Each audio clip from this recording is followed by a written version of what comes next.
আসসালামু আলাইকুম দর্শক। সাম্প্রতিক ইরান ইসরায়েল এবং আমেরিকার যুদ্ধের আজকে অষ্টম দিন এবং এই যুদ্ধে আসলে কোন দিকে যাচ্ছে আপনারা অবশ্যই জেনেছেন যে ডোনাল্ড ট্রাম্প তার সোশ্যাল মিডিয়া ট্রুথ সোশ্যালে তিনি ইরানকে আজকে কঠিন হুমকি দিয়েছেন এবং বলেছেন যে আজকে ব্যাপকভাবে বোমা বর্ষণ করা হবে ইরানের উপরে। তো এই অষ্টম দিনে আসলে পরিস্থিতি কি, এ নিয়ে আমাদের সঙ্গে আছেন ইন্টারন্যাশনাল নিরাপত্তা বিষয়ক বিশ্লেষক সাবিনা আহমেদ। আপনি কেমন আছেন সাবিনা আহমেদ? আসসালামু আলাইকুম, আমি ভালো আছি। আপনি প্রথমবারের মতো এসেছেন, তো আমার পক্ষ থেকে এবং দর্শকদের পক্ষ থেকে আপনি কৃতজ্ঞতা জানবেন। আপনার কি মনে হয় যে এই যে অষ্টম দিনে ট্রাম্প বলতেছে যে ইরান নাকি ক্ষমা চেয়েছে, অথচ ইরান ইরান বলতেছে তারা ক্ষমা চায়নি, সব মিলিয়ে এই পরিস্থিতি আপনি কিভাবে ব্যাখ্যা করবেন প্লিজ? ট্রাম্প যদি বলে ইরান ক্ষমা চেয়েছে, তার মানে হচ্ছে ট্রাম্প যুদ্ধ থামানোর পথ বের করার চেষ্টা করছে। ট্রাম্প হয়তো ইউনিল্যাটারালি ডিক্লেয়ার করবে ইরান ক্ষমা চেয়েছে, আমরা এই যুদ্ধে জিতেছি, সুতরাং আমরা এই যুদ্ধ থামালাম। তার মুখ রক্ষার জন্য এই কথা বলেছে। ডেফিনেটলি ইরান ক্ষমা চায়নি। কিন্তু এখানে এই যে আমরা যদি একটু নিচের দিকে দেখি, তাহলে এখানে বলছে today Iran will be hit very hard. Right. তাহলে এই জিনিসটা মানে কেন বলা হলো? তাহলে কি আজকে রাতেই কি সে চেষ্টা করতেছে যে ইরানকে শেষ করে দেবে বা এই ধরনের কিছু? না, আমার মনে হয় না ইরানকে শেষ করতে পারবে না unless they go with multiple nuclear warhead. এছাড়া ইরানকে তো শেষ করা সম্ভব না। ইরান হচ্ছে গিয়ে একটা বিশাল কান্ট্রি, হ্যাঁ, এবং এটা পাহাড় দিয়ে ঘেরা একটা বিশাল কান্ট্রি, এটা ন্যাচারালি ফোর্টিফাইড একটা কান্ট্রি।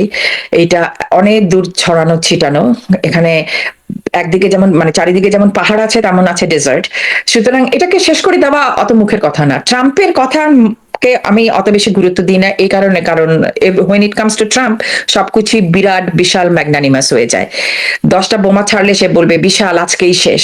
হ্যাঁ, হয়তো সে আজকে কিছু মানে 2000 পাউন্ড বম মারবে ইরানের মিসাইল সিটিগুলির উপরে, এবং সে হয়তো ভাবছে তাতেই ইরানের বিশাল ক্ষতি হয়ে যাবে, এবং ইরানের বিশাল ক্ষতি হবে, বাট এটা ইরানকে শেষ করবে না।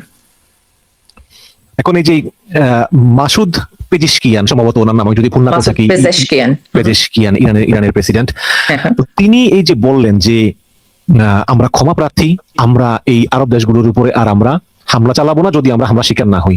হঠাৎ করে তিনি এই ক্ষমা চাইতে গেলেন কেন? আপনার কাছে কি মনে? না না, এটা উনি আরব দেশগুলির কাছে চেয়েছে, এটা উনি আমেরিকাকেও বলে নাই, ইসরায়েলকেও বলে নাই। কিন্তু সেটাই করলো কেন? কারণ আমি যতদূর শুনেছি এই এই এই এই স্টেটমেন্টের পিছনে যেই ডিপ্লোমেসিটা কাজ করেছে সেটা হচ্ছে পাকিস্তান, হ্যাঁ, ইরানের সাথে, কারণ পাকিস্তানও চায় না, কিন্তু পাকিস্তান চাচ্ছে না ইরান ডিস্টেবিলাইজড হয়ে যাক। এবং পাকিস্তানও চাচ্ছে না যে সে এই যুদ্ধে জড়িয়ে পড়ুক। সুতরাং ইটস ট্রু যে প্রত্যেকটা দেশে, মধ্যপ্রাচ্যের সবগুলো দেশেই, শুধু সিরিয়া এবং লেবানন ছাড়া প্রায় সবগুলো দেশেই, বাকি সবগুলো দেশেই তো ইরানের মিসাইল এবং ড্রোন হামলা হয়েছে। হ্যাঁ, যদিও সেই ড্রোন হামলাগুলো সবগুলো হয়েছে আমেরিকান বেস এবং আমেরিকান মানে ডিপ্লোম্যাটিক মিশনগুলোর উপরে, তাদের এম্বাসিগুলোর উপরে, বাট হয়েছে তো। সেটার জন্যই ইরান ক্ষমা চাইতেই পারে যে আমি সরি, যে আমি তোমার ভূমিতে এসে আঘাত করেছি, কিন্তু তারপরের কথাগুলো তো বাকিটা প্রমাণ করে। আপনি বলে দিন তারপরের কথাগুলো কি বলেছে। এখন পাকিস্তানের এক্ষেত্রে কি, পাকিস্তান তো যুদ্ধে জড়িত না, পাকিস্তান কেন এখানে মানে তাদের এমডিএ, একটা এমডিএ আছে না, মিলিটারি ডিফেন্স একটা অ্যালায়েন্স আছে না সৌদি আরবের সাথে? হ্যাঁ, পাকিস্তানের আছে। হ্যাঁ, সেটার জন্য। আচ্ছা আচ্ছা, তাহলে আমরা এটা বুঝতে পারলাম। কিন্তু সেক্ষেত্রে তো আমি শুনলাম যে রাশিয়ার সঙ্গে ইরানের একটা ডিল ছিল যে ইরান আক্রান্ত হলে রাশিয়া হেল্প করবে, কিন্তু রাশিয়া তো হেল্প করলো না। করছে, রাশিয়া প্রচন্ড হেল্প করছে। আজকের খবর আছে যে গতকালকে রাত্রে রাশিয়া থেকে কার্গো প্লেন এসছে, 17টা কার্গো প্লেন এসছে। হ্যাঁ, ইরানের কোনো একখানে ওরা ল্যান্ড করেছে। হ্যাঁ, এবং রাশিয়া ইন্টেলিজেন্স প্রচুর মানে স্যাটেলাইট ইমেজারি ইরানকে দিচ্ছে যে এই সমস্ত দেশে কোথায় কোথায় রাডার সিস্টেম গুলো আছে, কোথায় কোথায় কি আছে, সব পিন পয়েন্ট কোঅর্ডিনেশন গুলা রাশিয়ায় দিচ্ছে ইরানকে। ও, তার মানে রাশিয়া মানে ইন্টেলিজেন্স বিভিন্ন সূত্র দিচ্ছে এবং বিভিন্ন তথ্য দিচ্ছে। আচ্ছা, তাহলে এটা ভালো, কিন্তু সিস্টেমও দিচ্ছে। ও, সিস্টেমও দিচ্ছে। এন্ড সেম থিং করছে চায়নাও। চায়না কি করতেছে যদি একটু? সেম থিং, স্যাটেলাইট ইমেজারি দিচ্ছে তারাও। তাদেরটা বরঞ্চ মোর পাবলিকলি নোন এবং অ্যাকুরেট ইনফরমেশন। হ্যাঁ, অনেক সময় পাবলিকলি ছেড়ে দেয় ছবি টবি সহ চায়না। কিন্তু মিস সাবিনা আহমেদ, আপনার কি মনে হয় যে আসলে এই সময়ে চায়না এবং ইরান, রাশিয়া, তাদের উচিত ইরানকে সরাসরি হেল্প, মানে সাহায্য করা? রাশার পক্ষে সম্ভব না, because Russia himself is in a, ওরা তো মাদারল্যান্ড বলে, তাহলে Russia herself is in a big war with Ukraine. সুতরাং তাদের কিছুটা লিমিটেশন আছে। এখন চায়নার যেই মিলিটারি ডক্ট্রিন, সেখানে ওরা আরেকটা দেশে গিয়ে তাদের বুটস নামায় না। কিন্তু বুটস যদি নাও নামায়, তাহলে তারা যে ভিতরে ভিতরে কিভাবে সাহায্য করছে এটা এখনো আমরা জানতে পারিনি, কিন্তু করছে। আমরা এটুকু জানি যে তারা অনেক ইন্টেলিজেন্স কোঅর্ডিনেশনস করছে, ওরা অনেক, তাদেরও কার্গো প্লেন গিয়ে নেমেছে গতকালকে রাত্রে ইরানে। এই যুদ্ধটা অ্যাকচুয়ালি চায়নার জন্য ভীষণ important, and there is no way China will make Iran fall. কেন? হ্যাঁ, কারণ হচ্ছে যে চায়নার মেইন জ্বালানি তো ইরান থেকেই আসতো। আগে ভেনেজুয়েলা থেকে আর ইরান থেকে আসতো, ভেনেজুয়েলা তো বন্ধ হয়ে গেছে। হ্যাঁ, এখন ইরান থেকে আসে। হ্যাঁ, এটাকে অনেক অ্যানালিস্ট বলতে চায় যে এই যুদ্ধটা আসলে আমেরিকা আর চায়নার মধ্যে থ্রু ইরান। হ্যাঁ, বাট এটা অনেক অ্যানালিস্ট বলতে চায়, বাট আমি বলবো যে না, it is really not that যুদ্ধ, it is mainly because of Israel এই যুদ্ধটা হচ্ছে। হ্যাঁ, কিন্তু China is not sitting idle. আমরা এটুকুও জানি না যে চায়নার মানে টেকনোলজিক্যাল এক্সপার্টসরা কি এখন ইরানে আছে কি নাই, আমরা এটা পরে জানতে পারবো। যেটা যেমন আমরা পরে জানতে পেরেছিলাম, পাকিস্তান আর ভারতের 12 দিনের যুদ্ধে চাইনিজরাও ইনভলভ ছিল ইন পাকিস্তান। কিন্তু সেক্ষেত্রে যদি আপনার আগের কথাটাই ধরি যে আমেরিকা আসলে চায়নাকে শিক্ষা দেওয়ার জন্যই এই ইরানের উপর আক্রমণ করেছে। শিক্ষা না, প্রতিশোধ। শিক্ষা না, না, আমেরিকা চায়নার তেল কেটে দিচ্ছে, তেল সাপ্লাই কেটে দিচ্ছে। হ্যাঁ, কিন্তু সেক্ষেত্রে জাপান, দক্ষিণ কোরিয়া, তারাও তো এই হরমুজ প্রণালী দিয়েই তাদের তেল নেয়, তাহলে তো তারাও ক্ষতিগ্রস্ত হবে, এবং তারা তো আসলে but you have to truly understand American mindset. They don't care. They don't care about anybody but themselves. একদম অসম্ভব ভাবে, they don't really have any humanitarian purpose anywhere. Everything that they are doing is for to keep that country, মানে সেই দেশকে আমেরিকার সাথে রাখার জন্য যত হিউম্যানিটেরিয়ান কাজ করবার দেখায় নাও, সেটা হচ্ছে সরকারি ভাবে। বেসরকারি ভাবে কিন্তু আমেরিকান মানুষ প্রচুর ফিলান্থ্রপিস্ট। হ্যাঁ, বেসরকারি ভাবে মানুষ প্রচন্ড হেল্প করে, কিন্তু as far as American মানে government is concern, be it democrat আর বি ইট রিপাবলিকান, এই যে এখন এই তেলের জন্য তাইওয়ান, তারপরে দক্ষিণ কোরিয়া, জাপানের কি হবে, দে ডোন্ট কেয়ার। কারণ হচ্ছে কি, শুনেন, এই মুহূর্তে ওয়ার অর নো ওয়ার, দেশ অনুপাতে সবচেয়ে বেশি তেল উৎপাদন এবং তেল এবং গ্যাস উৎপাদন এবং বিক্রি করে কোন দেশ? আমেরিকা। রাইট। সেই কারণে হচ্ছে গিয়ে গত বছর থেকেই এমনকি ইন্দোনেশিয়া পর্যন্ত ওই এলএনজি সে কিন্তু আমেরিকা থেকে, দক্ষিণ কোরিয়া, তাইওয়ান, জাপান, এরা সবাই কিনছে এখন আমেরিকা থেকে। সুতরাং এদের তেল গ্যাস এখান থেকে বন্ধ হয়ে গেলে আমেরিকা থেকে কিনবে, এবং কিনছে already. That is already in shed. এবং আপনিও দেখলাম আরেকটা পডকাস্টে বাংলাদেশকেও আমেরিকা থেকে কেনার পরামর্শ দিয়েছেন যদি না পায়। আমি দিচ্ছি, কারণ আমাদের তো জ্বালানি অ্যাকচুয়ালি বেশি মজুদে নাই, আমরা তো বসে থাকতে পারবো না। We have to survive, so go and buy it from America. আমেরিকাও খুশি, তোমারও কাজ চলবে। আপনাকে একটা বিষয় প্রশ্ন করি, সেটা হচ্ছে যে আপনি নিশ্চয়ই জানেন ভারতের আমন্ত্রণে ভারতের সেনাবাহিনীর সঙ্গে যৌথ মহড়ায় অংশ নিয়েছিল ইরানের সেনাবাহিনী, এবং সেখান থেকে ফেরার পথে মার্কিন সাবমেরিন টর্পেডো নিক্ষেপ করে জাহাজকে ধ্বংস করে দেয়, এবং প্রায় 80 জন ইরানি সেনার শরীর সমাধি ঘটে। এখন গতকালকের খবর হচ্ছে যে ভারতকে নাকি 1 মাসের জন্য রাশিয়া থেকে তেল কেনার অনুমতি দিয়েছে মার্কিন যুক্তরাষ্ট্র। তাহলে কি আপনার মনে হয় যে এই ভারতই আসলে এই গোয়েন্দা তথ্য আমেরিকাকে দিয়েছে যে কোন কোন জায়গায় প্রদর্শন আছে, বিনিময়ে তারা উপহার পেল, 1 মাসের জন্য তারা তেল কিনতে পারবে? বেইমানি করলো তারা ইরানের সঙ্গে ভারত। রাইট, শুধু বেইমানিটাও না, শুনেন, এই সেকেন্ড ওয়ার্ল্ড ওয়ারের পরে এই প্রথম আন্তর্জাতিক পানিতে, হ্যাঁ, আন্তর্জাতিক সমুদ্র এলাকায় টর্পেডো দিয়ে একটা শিপকে আঘাত করে ডুবিয়ে দেওয়া হয়েছে। এই না, ডুবিয়ে তো দেয়নি, এরপর এটাকে টেনে নিয়ে গেছে শ্রীলঙ্কার দিকে, আঘাত করেছে। হ্যাঁ, এই প্রথম। আন্তর্জাতিক নিয়ম হচ্ছে যে মানে এরকম করে যখন আঘাত করবে, সৈন্যরা, বিপক্ষের সৈন্যরা যখন পানিতে পড়ে যাবে, তাদেরকে এই যারা আঘাত করেছে তারা উদ্ধার করে নিয়ে যাবে। আমেরিকা কিন্তু করেনি, দে লেট দেম ডাই। আসেনি, ভারতও কিন্তু আসেনি, ওরা কিন্তু অনেক SOS ছেড়েছে এই জাহাজ থেকে। ভারতের কোনো জাহাজ কিন্তু আসেনি। কারা এসছে? শ্রীলঙ্কা। শ্রীলঙ্কা এসে এদেরকে উদ্ধার করেছে এবং এদের জাহাজকে তাদের একটা পোর্টে নিয়ে গেছে। হ্যাঁ, এবং ইরানের আরেকটা জাহাজ SOS পাঠিয়েছিল, সেটাকেও শ্রীলঙ্কা তাদের পোর্টে জায়গা দিয়েছে। সো ওরা অনেকটা বলতে চাচ্ছে, মানে মানে অবস্থার দৃষ্টিতে এখন যেটা মনে হচ্ছে সেটা হচ্ছে যে Sri Lanka is the third country who is helping Iran this way. আক্রমণ না, কিন্তু উদ্ধার করছে, জাহাজগুলোকে জায়গা দিচ্ছে। আর ইরানের আর সৌদি আরব বলছে, ভারতের নিজস্ব অ্যানালিস্টরাও বলছে যে ভারতই মানে এই তথ্যগুলো আমেরিকাকে দিয়েছে।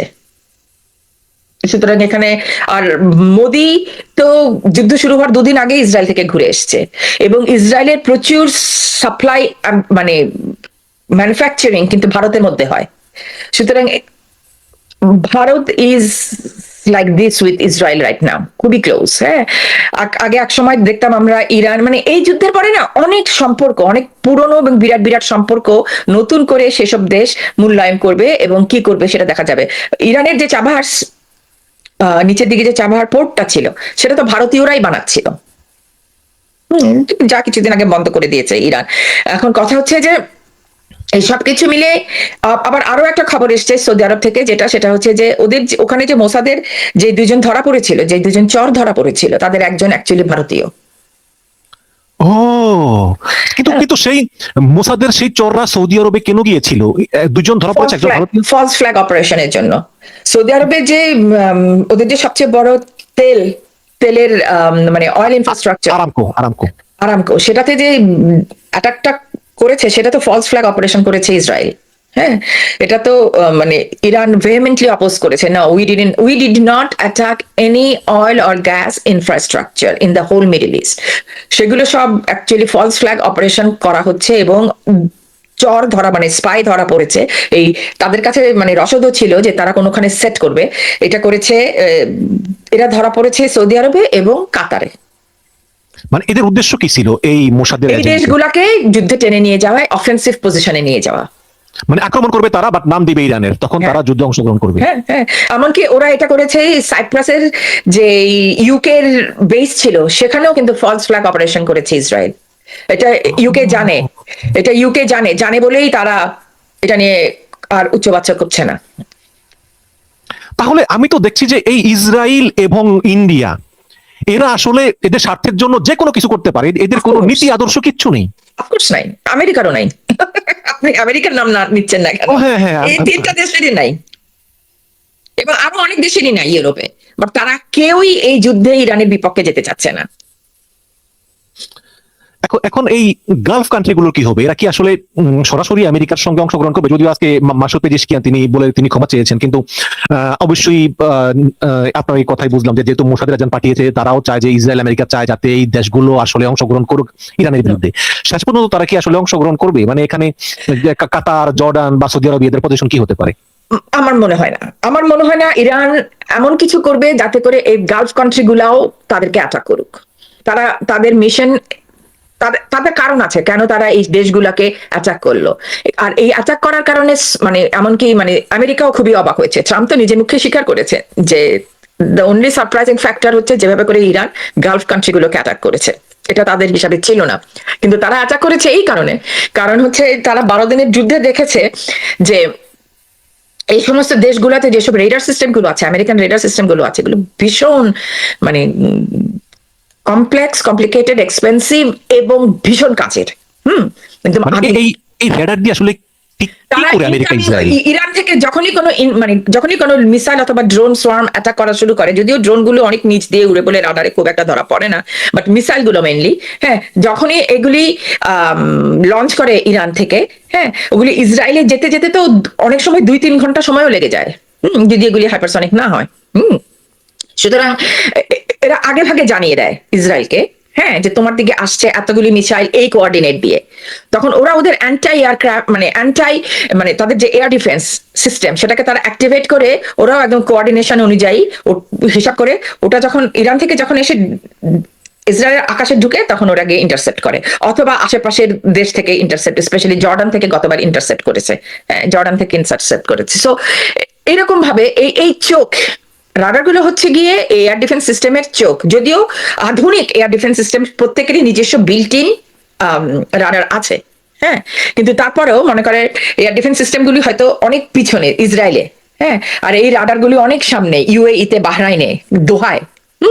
সুতরাং এগুলি তো অনেক আগেই তার চোখ দিয়ে দেখে ফেললো যে আসছে। সুতরাং হয়তো 3 ঘন্টা আগ্রাম একটা তৈরি হাতে নিয়ে ফেলতে পারতো ইসরায়েল এর আগে, কিন্তু এখন হয়তো 1 ঘন্টার আগাম, কারণ চোখটা তো নাই এই কারণে।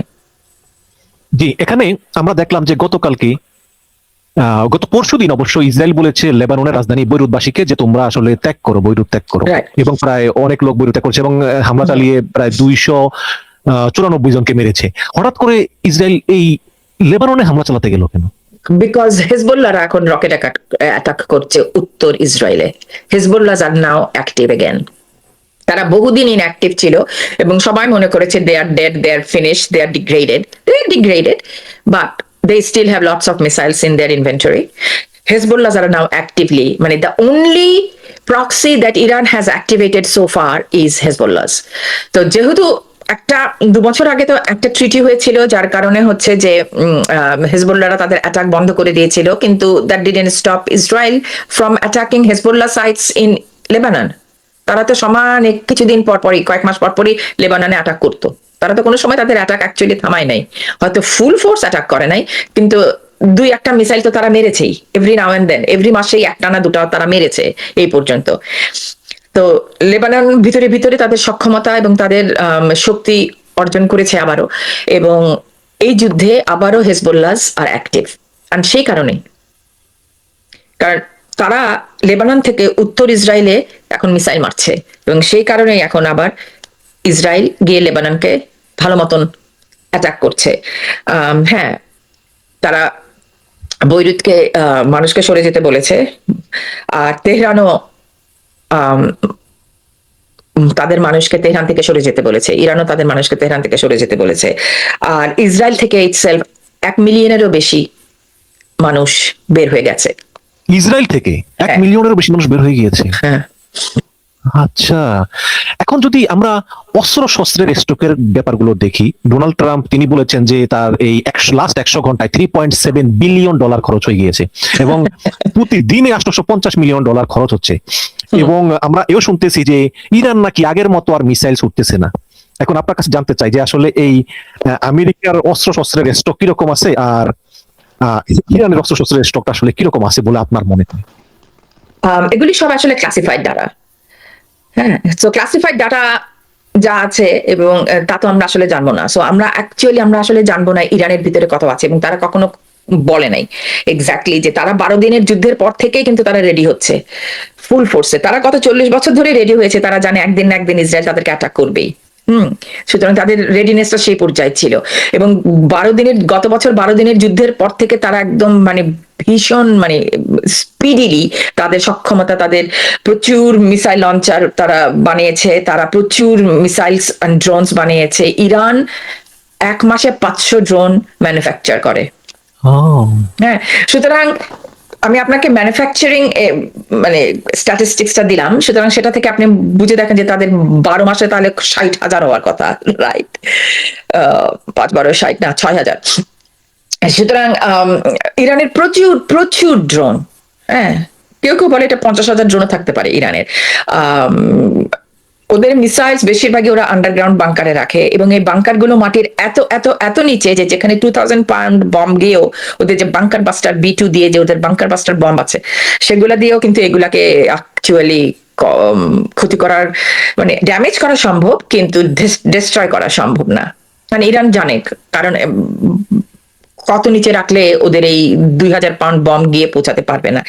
সুতরাং হ্যাঁ, হেভিলি অ্যাটাক করার ডিক্লেয়ার দিয়েছে ট্রাম্প আজকে, আর ইরানও আজকে হেভিলি অ্যাটাক করছে ইসরায়েলকে। এবং দেখা গেছে যে হ্যাঁ, ইসরায়েল প্রথম দিকে যেই পরিমাণ এবং যেই রেটে মিসাইল এবং ড্রোন দিয়ে অ্যাটাক করছিল, সেই রেট এখন কমে গেছে, কিন্তু এখন সেই সময় তারা তাদের পুরনো চিপ মিসাইল অ্যান্ড ড্রোন গুলো বেশি মেরেছে। আজকে দেখা গেছে যে তারা একই সাথে দুইটা, একটা হাইপারসনিক আর একটা মনে হয় রেগুলার মিসাইল মেরেছে, যে দুইটা গিয়েই পেনিট্রেট করেছে ইসরায়েলের উপরে, হিট করেছে। এবং তাদেরও অ্যান্টাই মিসাইল মানে ওটাকে কি বলে, ইন্টারসেপ্টর মিসাইল কমে গেছে। হ্যাঁ, ইন্টারসেপ্টর প্রচুর কমে গেছে, পুরা অঞ্চলে ইন্টারসেপ্টর কমে গেছে, সো মাচ সো যে আমেরিকা এখন তাইওয়ান থেকে ইন্টারসেপ্টর সরাচ্ছে ইসরায়েলে। হ্যাঁ, এখন যদি চীন তাইওয়ানকে অ্যাটাক করে, জাস্ট লাইক সৌদি আরব ইউএই দোহা থেকে সরিয়ে নিয়ে গেছে ইসরায়েলে, তারপরে এদেরকে যখন অ্যাটাক করেছে, এদের অল্প স্বল্প আর বাকি যা ছিল সেগুলি সব এক্সস্টেড হয়ে গেছে। তার মানে এটা হচ্ছে যে মানে মানে ইরান আমেরিকার এবং আমেরিকা ইরানের আসলে মানে শক্তি ক্ষয়, যাতে শক্তি ক্ষয় হয় এটা চেষ্টা চালিয়ে যাচ্ছে। হ্যাঁ হ্যাঁ, দ্য ওয়ার অফ অ্যাট্রিশন। কিন্তু আমেরিকার যে দুইটা বড় বড় শিপ আছে, আব্রাহাম লিঙ্কন এবং জেরার্ড ফোর্ড, সম্ভবত বন্ধুরা করে থাকি, ইউএসএস, ইয়া, তারা এখানে কি করতেছে? মানে তারাও ওইগুলো তো হচ্ছে ফ্লোটিং এয়ারফোর্স। ওইগুলি থেকেই আমেরিকা তো ওইগুলি থেকে প্লেন উঠছে, ওইগুলি থেকেই মিসাইল, টমাহক ক্রুজ মিসাইল গুলো লঞ্চ করছে ইরানের উপরে। এগুলো কি এখন অ্যাক্টিভ আছে? আমি বিভিন্ন অ্যাক্টিভ আছে, একটা মনে হয় একটু ড্যামেজ হয়েছে। ইরান নাকি একটাতে হ্যাঁ, একটাতে গিয়ে তাদের ড্রোন পড়েছে নাকি, ড্রোনকে ওরা ইন্টারসেপ্ট করে দিয়েছিল, কিন্তু তারপরেও ইন্টারসেপ্ট করার পরে তো এটা ধ্বংস হয়ে যায়, ওই ধ্বংস হওয়া অংশ বিশেষ এসে পড়েছে, তারপরে আগুন লেগে গেছে। But it is very flexible. These are like আমেরিকার বিশাল এক্সপেন্সিভ এয়ারক্রাফট ক্যারিয়ার, নামটাই আপনাকে বলে দিচ্ছে, এয়ারক্রাফট ক্যারিয়ার। Aircraft carrier. এরা আসলে মানে এই রিস্টক করে কোথা থেকে, মানে রসদগুলো পায় কোথা থেকে এরা? আরব কান্ট্রিগুলা। এখানে দুটো ব্যাপার আছে। এখানে একটা ব্যাপার হচ্ছে যে এরা এদের রসদগুলো বেশিরভাগই তাদের জাহাজেই রাখে, এরা মানে হচ্ছে এয়ারক্রাফট ক্যারিয়ার গুলা। হ্যাঁ, আর অনেক সময় মানে মানে সেই পরিমাণ রাখে যে পরিমাণে তারা তাদের কয়েকটা মিশন চালাতে পারবে। তারপরে ওরা যেটা হয়, পার্শ্ববর্তী হয়তো ডিয়াগো গার্সিয়াতে চলে যাবে, সেখানে তাদের অন দ্য ল্যান্ড তাদের বিশাল ডেপো। তো ডিয়াগো গার্সিয়াতে গিয়ে তারা আবার ডিয়েগো গার্সিয়া কি ওই আশেপাশে নাকি? এটা ডিয়াগো গার্সিয়া ওখান থেকে 3 দিনের সেইলিং দূরত্ব। তাহলে 3 দিন লাগে যেতে, 3 দিন লাগে আসতে। তাহলে এটা কি মানে অ্যাফোর্ডেবল? মানে ওই সময় কি আমেরিকার আছে নাকি এটা অনেক দেরি হয়ে যায়? দেরি তো হয়ে যায়। আমেরিকা তো ভেবেছিল ওদের ডিক্যাপিটেট করে খামিনিকে মেরে ফেললে এরা সব বাবা বলে নেগোসিয়েশনের টেবিলে এসে বসবে। ইরান তো বলেছে অ্যাবসলিউটলি নট। আমেরিকা তো বারবার বলছে কাম টু নেগোসিয়েশনস, ইরান বলছে অ্যাবসলিউটলি নট। তোমার সাথে আমি 2বার মানে গত 1 বছরে তোমার সাথে আমি 2বার নেগোসিয়েশনে বসেছি, 2বারই in the middle of the negotiation তুমি এসে আমাকে অ্যাটাক করেছো, তোমার সাথে নেগোসিয়েশনের কোনো মূল্য নেই। তাহলে এখন এই খামেনির কথা যেহেতু উঠালেনি, এখন খামেনি পরবর্তী পরিস্থিতিতে আসলে ইরানের অবস্থা এখন কি? এখন ইরানের ট্রাম্প আহ্বান জানিয়েছে ইরানের জনগণকে রেজিম চেঞ্জ করার জন্য, জনগণ সে আহ্বানে সাড়া দিয়েছে নাকি জনগণ ইউনাইটেড আছে? না, জনগণ ইউনাইটেড আছে এবং ভয়ও আছে। হ্যাঁ, সুতরাং আমরা এখন পর্যন্ত একদম প্রথম দিন যেদিন খামেনি নিহত হলেন, আমরা শুধু সেদিন দেখেছি ওদের যারা অ্যান্টাই খামেনি তাদেরকে রাস্তায় নাচানাচি করতে, খুব অল্প সংখ্যক, বেশি না। কিন্তু আমরা তারপর থেকে এখন পর্যন্ত আমরা হাজার হাজার মানুষকে ইরানি সোলজারদেরকে যুদ্ধ চালিয়ে দেওয়ার জন্য মানে উদ্দীপনা দিতে রাস্তায় নামতে দেখেছি, রাত্রেবেলা স্পেশালি। ইরানি মানুষদের কাছে ওয়েস্টার্ন কান্ট্রিজ দে লাভ লাইফ, আর শিয়া ডক্ট্রিন হচ্ছে দে লাভ দেয়ার আত্মসম্মান। সম্মান নাই তো জিন্দেগি নাই। সুতরাং তারা তাদের সম্মানের জন্য এই যুদ্ধ চালিয়েই যাবে। This is gonna be a forever war for Iran as long as Israel is forever war for Iran as long as Israel is so powerful. Israel না থামলে ইরান কোনোদিনও থামবে না। এখন ওদের নেতা কি? এখন ওদের তো তিনজন লোক। একজন হচ্ছে গিয়ে মানে খামেনি মারা যাওয়ার পরে ওদের যেই সংবিধান সেই অনুযায়ী এখন 3 জন। একজন হচ্ছে প্রেসিডেন্ট, একজন হচ্ছে ক্লারিক, ওদের যে 88 ক্লারিক্স এর একটা মানে সভা আছে। হ্যাঁ, সেই যে সভার লিডার ছিলেন খামেনি, একেবারে ক্লারিক্স। হ্যাঁ, ইংরেজিতে আমরা বলি ক্লারিক্স। তো এই 88 ক্লারিক্সদের থেকে একজন, এবং আরেকজন এসছে মনে হয় থেকে ওদের জুডিশিয়ারি থেকে। ওদের জুডিশিয়ারিতে 3 জন মিলে এখন সব মানে দেশ চালাচ্ছে। আর এই 88 ক্লারিক তারপরে ভোট দিয়ে একজনকে তাদের সুপ্রিম লিডার বানাবে। এখন সেটা কে হবে, এখন গুঞ্জন আছে যে মুজতবা খামেনি, জি, জি। হ্যাঁ এটা গুঞ্জন আছে, but he is not a cleric himself, উনি একজন মানে হি ইজ নট এ কি বলবো, ayatollah. No he is not a, না he is a ayatollah. Ayatollah তোদের যে ধর্মীয় মানে আমরা যেমন ডক্টরেট দেই, ওরা তেমন আয়াতুল্লাহ ডেজিগনেশনটা দেয়। হ্যাঁ, he is, but he is a teacher, he is not A politician, his a professor সামহার। But most probably উনিও হইতে পারেন, কিন্তু ট্রাম্প তো বলেছে ইরান না, আমি ঠিক করব ইরানের পরবর্তী লিডার মানে কে হবে। ভেনিজুয়েলার মতো। হ্যাঁ, সেটাই হয়েছে কাল, কারণ ভেনিজুয়েলাতে আমেরিকা যা ইচ্ছা তাই করতে পেরেছে, রাইট? গিয়ে তুলে নিয়ে চলে আসতে পেরেছে। আমেরিকা জানতো যে তারা গিয়ে তুলে নিয়ে আসতে পারবে না খামেনিকে, তাই তারা মেরে দিয়েছে। তাদের কাছে তো, তারা তো 6 মাস ধরে, গত 6 মাস ধরে তো তারা মানে ট্র্যাক করছিল খামেনিকে, তারা তো জানতো। এবং ইরানও জানে, যে তারা জানে খামেনির বাসা কোথায়, খামেনি কোথায় মিটিং করতে যায়। খামেনিকে বলাও হয়েছিল প্লিজ ডোন্ট, কিন্তু খামেনি তো বলছে যে নো, আমি 86 ইয়ার ক্রিপলড মানুষ, ওনার তো একটা হাত কাজ করতো না। ও মানে খামেনির বাম হাত কাজ করতো না, এটা জানতাম না সেটাও আগে। সেটাও একটা যুদ্ধে, ওটা মনে হয় ইরান ইরাক যুদ্ধে, ইরান ইরাক যুদ্ধে উনি আহত হয়ে ওনার এই একটা হাত আর কাজ করতো না। উনি মারা গেছেন, উনি নিহত হয়েছেন, ওনার ওয়াইফ ইনজুর্ড হয়ে পরের দিন নিহত হয়েছেন, ওনার মেয়ের জামাই, ওনার নাতি সবাই এখন নিহত হয়েছে এই আক্রমণে। So it is kind of like a মান সম্মানের, কারণ শিয়াদের তো সবচেয়ে সুপ্রিম ধর্মীয় লোক ছিল খামেনি। সুতরাং সারা ওয়ার্ল্ড ওয়াইড ব্যাপী খামেনির জন্য একটা বুকের ভিতরে সবার একটা, মনে করেন যে মানে খ্রিস্টানদের পোপকে মেরে ফেলেছে, এই টাইপের আর কি ব্যাপার। সো এটা সেজন্য আমি বলি এটা ফরএভার ওয়ার, এটা ফরএভার ওয়ার, এটা অ্যাকচুয়ালি ঠিক করেনি, কিন্তু ট্রাম্প ভেনেজুয়েলায় যেভাবে করে তাদেরকে কুক্ষিগত করে ফেলতে পেরেছিল, ট্রাম্প ভেবেছিল ইরানকেও সেটা, খামেনি মারা গেলে সবাই মানে অস্ত্র ফেলে ট্রাম্পকে বাবা ডাকবে, তা তো হয়নি, তা তো হবে না।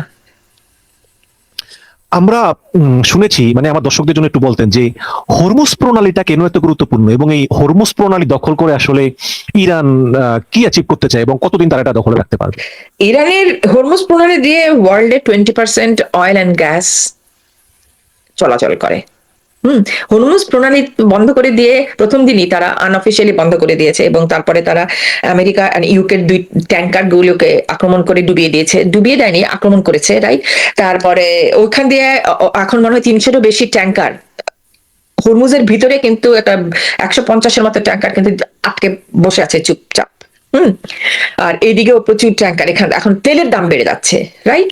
তেলের দাম বেড়ে যাচ্ছে, কারণ হচ্ছে গিয়ে ইন্স্যুরেন্স বেড়ে গেছে, প্রত্যেকটা জাহাজের ইন্স্যুরেন্স বেড়ে গেছে। ইন্স্যুরেন্স বেড়ে যাওয়া মানে হচ্ছে গিয়ে তেলের দাম বেড়ে যাওয়া। সুতরাং এই সবকিছু মিলিয়ে পুরো বিশ্ব এখন একটা ইকোনমিক্স আনস্টেবিলিটি মধ্যে চলে আসছে, রাইট? আমাদের বাংলাদেশেরও বেশি তেলের মজুদ কিন্তু নাই। হ্যাঁ, সো হরমুজ এটা দিয়ে যেটা ইরানের লাভ, সেটা হচ্ছে গিয়ে এই যে সমস্ত দেশের তেলের দাম বেড়ে যাওয়া, শুধু তেলের দাম বেড়ে যাওয়া না, দেখেন এই অয়েলের বাই প্রোডাক্ট হচ্ছে গিয়ে সিনথেটিক পলিয়েস্টার। তার মানে হচ্ছে যে বিভিন্ন দেশে যে পলিয়েস্টারের যে কারখানাগুলো আছে, পলিয়েস্টার ফ্যাব্রিকের যে পলিয়েস্টারের, তারপরে পলিয়েস্টার ফ্যাব্রিকের যে কারখানাগুলো আছে, এগুলি সব এখন গ্রাইন্ডিং ডাউন। হ্যাঁ, তারপরে ফার্টিলাইজার, এই অয়েলেরই তো গ্যাসেরই তো বাই প্রোডাক্ট হচ্ছে ফার্টিলাইজার, রাইট? এই ফার্টিলাইজারটাকেও যদি উৎপন্ন না হলে প্রত্যেকটা দেশের এগ্রিকালচারের অবস্থা খারাপ হয়ে যাবে, আমাদের দেশেরও। সুতরাং একই সাথে শুধু তেল, গ্যাস, তারপরে কপার এক্সট্রাকশনের জন্য আবার অয়েলের একটা বাই প্রোডাক্টের দরকার হয়।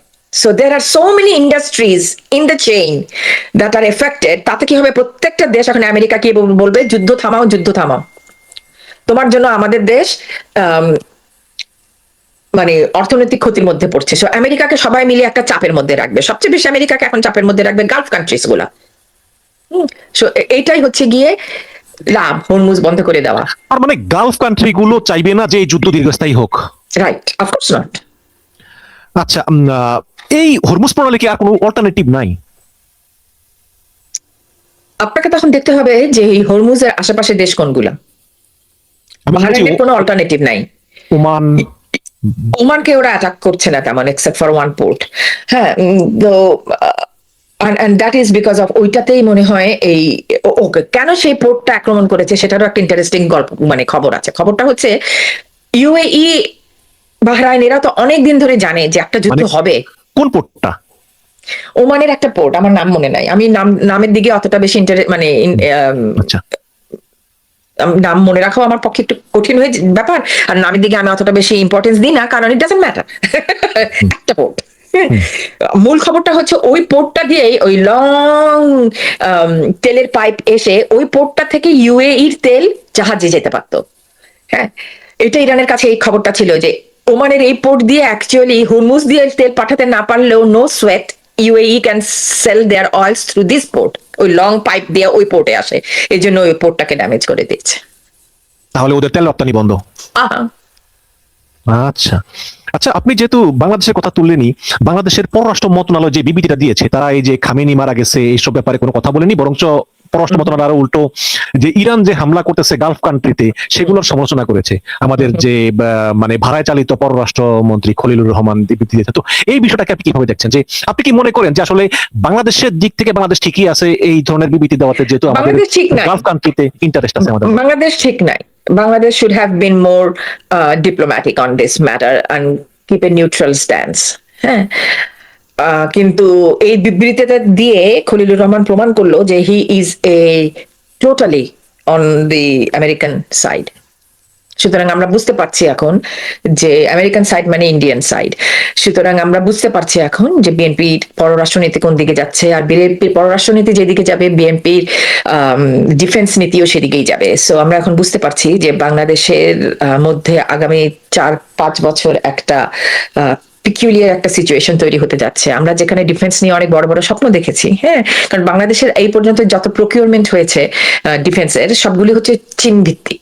হ্যাঁ, আপনি চীন ভিত্তিক সিস্টেম গুলোকে আপনি ইন্টিগ্রেট করতে পারবেন না আমেরিকান সিস্টেম দিয়ে। এখন আপনি যদি বলেন যে আপনি আপনার ইউরো টাইফুন আনবেন কিংবা আপনি আপনার F-16 আনবেন, সেটাকে তো আপনি আপনার ডিফেন্স এয়ার ডিফেন্স সিস্টেমের হ্যানত্যানের সাথে আপনাকে পুরো সিস্টেম তাহলে আমেরিকা থেকে আনতে হবে। আর আমেরিকার এগুলো তো আপনি একটার দামে চীনের 2টা কিনতে পারতেন, যেটা আমাদের জন্য এনাফ ছিল। বাট যাই হোক, anyway, who am I to tell BNP what to do. এবং আপনার কাছে কিনা যায় নাই, খলিলুর রহমান কিন্তু নির্বাচনের আগে তিনি আমেরিকাতে গিয়ে বলেছেন যে ওই গাজাতে যে একটা ইন্টারন্যাশনাল একটা আর্মি থাকবে ওটাতে তিনি বাংলাদেশ অংশগ্রহণ করতে চায়, এটা তিনি বলেছেন। হ্যাঁ, কিন্তু বাংলাদেশের নাম নাই সেখানটায়। আমার লাস্ট খবর নেওয়া পর্যন্ত দেখেছি যেটা, সেটা হচ্ছে যে ওখানে ইন্দোনেশিয়া, তারপরে ইন্দোনেশিয়া পাঠাবে, তারপরে বসনিয়া পাঠাবে, এরকম দেশগুলো, কিন্তু বাংলাদেশের নাম নাই। বাট ইন্দোনেশিয়ার নাম বলার পরে দ্যাট রিমাইন্ডস মি যে ইন্দোনেশিয়া আমেরিকাকে এখন বলেছে, কারণ Indonesia was going to be the deputy commander, America command main command আর ডেপুটি কমান্ড আসছিল ইন্দোনেশিয়ার উপরে, এবং তারা মনে হয় ইনিশিয়ালি 2000 না 4000 সৈন্য পাঠানোর কথা। গতকাল না গত পরশু ইন্দোনেশিয়া ট্রাম্পকে ফোন করে বলেছে যে nope, we are not গনা, we are out. তারা ইরানের পক্ষ নিয়েছে। আচ্ছা, এখন আমরা যদি লাস্ট মানে একটা কোশ্চেনে আসি, যে একটা মানে একটা সিদ্ধান্তে আসি যে আসলে কি হতে যাচ্ছে এখন। ইরানকে দমন করার জন্য ট্রাম্প কি করবে? ট্রাম্প কি এই বোমা হামলা মানে চালিয়েই যাবে, নাকি ডোনাল্ড ট্রাম্প পাকিস্তানের বিদ্রোহীদেরকে পাঠাবে, নাকি নিজেদের স্থলবাহিনী পাঠাবে? মানে মানে ট্রাম্পের এই পরিকল্পনা কি, বা এই যুদ্ধের 8ম দিনে আপনার কি মনে হয় যে এই যুদ্ধটা কোন দিকে গড়াবে? এটাই আপনার কাছে আমার লাস্ট প্রশ্ন। আচ্ছা, ট্রাম্পের কি পরিকল্পনা সেটা তো আমরা কেউ জানি না এখন, আনলেস ইট স্টার্টস। আমার সাথে তো আলোচনা করে নাই, কিন্তু ফ্রম মাই অ্যানালিসিস কি হতে পারে সেটা আমি বলতে পারি। Please. কিন্তু ট্রাম্প কি করবে সেটা আমি জানি না, কিন্তু ট্রাম্প কি করতে পারে, ট্রাম্প যেটা করতে পারে সেটা হচ্ছে, শুনেন, নভেম্বরে এটি আমেরিকার মিড টার্ম ইলেকশন, এবং সেখানে ট্রাম্পকে যদি কংগ্রেস এবং সিনেটকে তার মেজরিটি ধরে রাখতে হয়, তাহলে রিপাবলিকান সিনেটর এবং কংগ্রেস যাদের এই যে সিটগুলা আবার ইলেকশনে আসতে যাচ্ছে সেগুলাতে জিততে হবে। হ্যাঁ, কিন্তু দেখা যাচ্ছে যে ট্রাম্পের পপুলারিটি আস্তে আস্তে কমে যাচ্ছে এখন। হ্যাঁ, সুতরাং ট্রাম্প এই যুদ্ধ থামিয়ে দিবে। আগামী 3 মাসের মধ্যে ট্রাম্প এই যুদ্ধ থামিয়ে দিবে। যদি চালিয়েও যাও 3 মাস, এক মাসে যদি না থামে, যদি 3 মাসও চালায়, তারপরে আর ট্রাম্প এই যুদ্ধ চালাবে না। আমার মতে ট্রাম্প থামবে, কিন্তু ততদিনে ট্রাম্পের কি ক্ষতি হয়ে যাবে সেটা হলো দেখার বিষয়। যদি দেখা যায় যে ট্রাম্পের পপুলারিটি আরো কমছে, একদম এক্সপোনেনশিয়াল হারে কমছে, ট্রাম্প হয়তো 3 মাসও নেবে না, তারও আগেই সে তার যুদ্ধ থামিয়ে দিবে। আচ্ছা, নিজেকে নিজে unilaterally the best army, the most beautiful bombing in the world, the biggest bomb on Iran, এই সমস্ত কথা নিজে নিজে ডিক্লেয়ার করে নিজেই উইথড্র করবে। এখন কথা হচ্ছে যে যুদ্ধটা আগে আমেরিকাকেই থামাতে হবে। হ্যাঁ, কিন্তু এই যুদ্ধ, কারণ এটা তো এই মুহূর্তে আমরা তো সবাই জানি যুদ্ধটা তো আমেরিকা যদিও শুরু করেছিল ডিক্যাপিটেশন যুদ্ধ হিসাবে, যে অপারেশন অফ খামেনি সহ অপারেশন অফ সব নেতাদের মেরে ফেলো, তাহলেই ইরান আসবে বাপ বাপ বলে নেগোসিয়েশন টেবিলে। সেটা তো হয় নাই, হবেও না, বুঝে গেছে। তারপরে যেটা হচ্ছে সেটা হলো ওয়ার অফ অ্যাট্রিশন শুরু হয়ে গেছে। দুই দলকে সমানে অ্যাটাক করছে। অ্যান্ড এটা হ্যাপহাজার্ড অ্যাটাক না, এটা খুব ক্যালকুলেটিভলি ইরানও অ্যাটাক করছে, ওরাও অ্যাটাক করছে, যাতে দুই দলের রসদ কমতে থাকে। রসদ কমতে কমতে এখন দেখা গেছে যে হ্যাঁ, ইরান এখন আর অতটা বেশি মিসাইল মারছে না, আর ওরাও আর এখন অতটা বেশি ইন্টারসেপ্ট করতে পারছে না। হ্যাঁ, যে সো মাচ সো যে ওরা এখন সাউথ কোরিয়া থেকে ইন্টারসেপ্টর মিসাইল আনতে যাচ্ছে, না তাইওয়ান থেকে ইন্টারসেপ্টর মিসাইল আনতে যাচ্ছে ইসরায়েলের জন্য।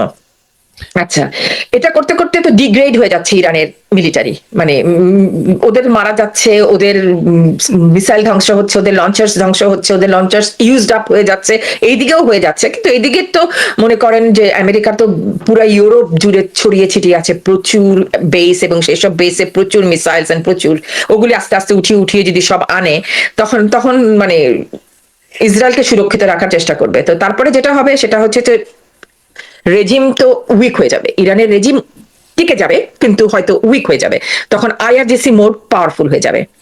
আইআরজিসি হচ্ছে ওদের পুরা এই শাসন ব্যবস্থার পুরোটা যদি একটা ইউনিট হয়, এই পুরো ইউনিটের আইআরজিসিটা হচ্ছে ওদের এই ইউনিটগুলো আবার কিন্তু স্বতন্ত্র।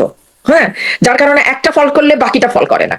ধরেন ওদের যেটা মানে ওদের যেটা প্রেসিডেন্সিয়াল, যেটা পার্লামেন্ট এন্ড প্রেসিডেন্ট, তারা স্বতন্ত্র কিন্তু তাদেরকে কন্ট্রোল তারা স্বতন্ত্র, মানে অলমোস্ট অটোনমাস, বাট তাদেরকে মেইন যে ডক্ট্রিনটা দেয় সেটা হচ্ছে গিয়ে দ্য ক্লারিক্স, অষ্টআশি যে ক্লারিক্স। সুতরাং মনে করেন যে ওই ক্লারিক্স এর যেই সুপ্রিম কাউন্সিল, ওইটা যদি পুরো ধসেও যায়, এরা কিন্তু টিকে যাবে। হ্যাঁ, এরা দেশ চালাতে পারবে ঠিকই, এদের কোনো অসুবিধা হবে না। এরাও উইক, ক্লারিক্সরা উইক, এরাও উইক, আইআরজিসি তখন খুব পাওয়ারফুল হয়ে যাবে। হ্যাঁ, আপনি বুঝতে পারছেন আমি কিভাবে বুঝাচ্ছি? একটা ডিসেন্ট্রালাইজেশন একটা বিষয়, যে ওদের সব সময় সবকিছু একদম সেই কি বলবো আদিকাল থেকেই তারা ডিসেন্ট্রালাইজড এভাবে কাজ করে। সেভাবেই করেই পারস্য সাম্রাজ্য, এই বিশাল সাম্রাজ্য চালাতো। কিন্তু ট্রাম্প মনে করেছিল যে বাশার আল আসাদের মতো গাদ্দাফির মতো সরিয়ে দিলেই বোধহয় শেষ। হ্যাঁ, কারণ ওদেরটা তো ডিসেন্ট্রালাইজ না। গাদ্দাফি আর সাদ্দাম হোসেন তো ডিসেন্ট্রালাইজ না, গাদ্দাফিকে তুলে নিলে ওরা পুরা শেষ। কিন্তু এরা সব ডিসেন্ট্রালাইজ সারা জীবন, একদম সেই মানে 2000 BC থেকেই ওরা ডিসেন্ট্রালাইজড হিসেবে কাজ করে। কিন্তু স্থল বাহিনী পাঠানোর সম্ভাবনা কি আপনি কত পার্সেন্ট দেখেন, মানে কোন সম্ভাবনা আছে কিনা? স্থল বাহিনী ডিরেক্টলি পাঠাবে না, নো, কোনো সম্ভাবনাও আমি দেখতে পাচ্ছি না। কুর্দি বিদ্রোহীদেরকে দিয়ে আমি একটা পোস্ট লিখেছি, আপনি পড়েছেন হয়তো। হ্যাঁ, যে কুর্দি বিদ্রোহীদেরকে দিয়ে সে অলরেডি চেষ্টা করছে তাদেরকে বিফ আপ করানোর জন্য। অলরেডি তাদেরকে বলেছে যে আমেরিকা সব অস্ত্র শস্ত্র দিবে। এখন আমার কথা হচ্ছে যে কুর্দিরা কয়বার, মানে এরা তো বারবার বেলতলায় যায় না, সুতরাং কুর্দিরা কয়বার সেই বেলতলায় যাবে সেটাই আমার দেখার বিষয়। জি, অনেক ধন্যবাদ। এবং শেষ একটা প্রশ্ন, যে আপনি নিজেই বলেছেন যে হয়তো যদি হতে পারে 2-3 মাস স্থায়ী হতে পারে, 3 মাস হয়তো ট্রাম্প যুদ্ধ চালিয়ে শেষ করে দিতে পারে, বা 2 মাস হতে পারে, ইরান কি আসলে পারবে সেই পর্যন্ত এফোর্ট করতে বা সে পর্যন্ত কন্টিনিউ করতে? পারবে। All Iran has to do is survive, that's it. এবং মাঝে মাঝে কিছু কিছু মিসাইল ইসরায়েলের দিকে মারা, ইরান পারবে। কারণ ইসরায়েলিরা তো মরতে খুব ভয় পায়, তারা বাংকারে বেশি দিন থাকতে পারবে না। এমনকি বাংকারের ভিতরেও মানুষ মারা গেছে। বাংকারের ভিতরে ড্যামেজ হয়ে বাংকারের ভিতরেও মানুষ মারা গেছে। সুতরাং Israelis are not use to it. সুতরাং all Iran has to do is survive with some missiles and launchers, and মাঝে মাঝেই এরা যুদ্ধ থামাক, না থামালে মাঝে মাঝেই মারা। এবং তাতে করে যেটা হবে যে ইসরায়েলের ভিতরে ইন্টারনালি একটা বিশাল কেয়াস লেগে যাবে। ইসরায়েলের মানুষ বেশি দিন পারবে না এই যুদ্ধ, ইরানের যুদ্ধের প্রেশার সহ্য করতে, তখন তারাই কিন্তু ইরান পারবে। ইরান পারবে। জি, এতক্ষণ সাবিনা আহমেদের বিশ্লেষণ শুনলাম। সাবিনা আহমেদ, আপনি খুব সুন্দর করে বিশ্লেষণ করেছেন এবং যুদ্ধের খুঁটিনাটি এত সহজভাবে এর আগে আমি খুব কমই দেখেছি বিশ্লেষণ করতে। আমরাও চাই সমস্ত পৃথিবীতে শান্তি ফিরে আসুক, এসব যুদ্ধ বিগ্রহ আমরা চাই না।